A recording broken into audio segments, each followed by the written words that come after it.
Hello, in this video we're going to see some examples of functions. So we have floor and ceiling function and modulo function. For the floor function, and we write it with this bracket here, associate with each real number x the greatest integer less than or equal to x. Example, what is the floor of 2.8? So 2.8 on the number line is somewhere here. And right here we're going to look for the first integer that is less than 2.8, and that is 2. And similarly for negative 0.8, which is right here, so we look for the first integer that is less than negative 0.8, and that is negative 1.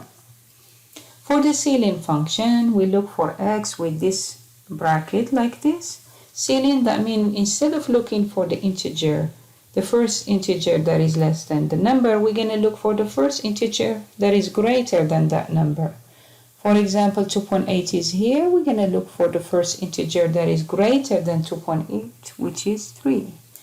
And similarly, for a negative 0.8, the first integer that is greater than negative 0.8 will be 0. So in this case, the floor and ceiling function are both functions that goes from any real number r to an integer z. So from the real number to integer, and that's domain and range for floor and ceiling function. Modulo function is used a lot in encryption and decryption algorithms. So for any integer x and any positive integer n, the modulo function, and we write it x mod n, associate with x the non-negative remainder when x is divided by n. And we could write, if x is positive, we could write it as x equal qn plus r. Remember that the remainder is positive from 0 to n. So for example, if I do x mod n and n is 4, so 9 mod 4, so my remainder when I divide by 4 can be either a 0, 1, 2, or 3. And then you repeat 0, 1, 2, 3, 0, 1, 2, 3, and so on. Even for the negatives, so as the remainder must be positive, we have, let me write it, 3, 2, 1, 0, 3, 2, 1, 0, and 3, and so on. So for 9 mod 4, which is right here, the remainder is 1. And for negative 9 mod 4, the remainder is 3.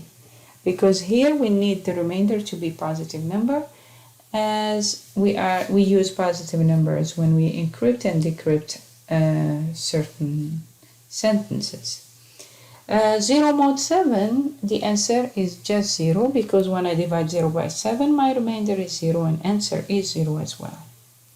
So right here it says list 5 values x such that x mod 5 is 0. So what are the numbers if I divide them by 5, my remainder is 0? So these are all multiples of 5. So for example, I could say 0 and negative 5 and 5 and 10 and negative 10 and so on and so forth. And similarly, list 5 values x such that x mod 6 is 2. So here you could think about it this way. Let me change these values here, because when I do mod 6, my remainder is from 0 to 5. So if I write 0 to 5 right here, 0, 1, 2, 3, 4, 5, and I repeat 0, because when I take 6 divided by 6, the remainder is 0, 1, 2, 3, and so on.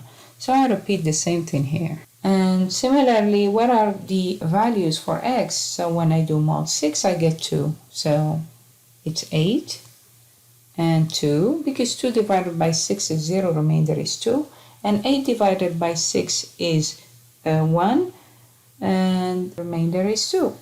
So right here I could see that x's can be 2, 8, and 14, and 20, and even I could choose a negative 4, and so on, or negative 10. Or I could say is all multiple of 6 plus 2. So that will give you the answer. All multiples of 6 plus 2. I hope this video is helpful. Thank you.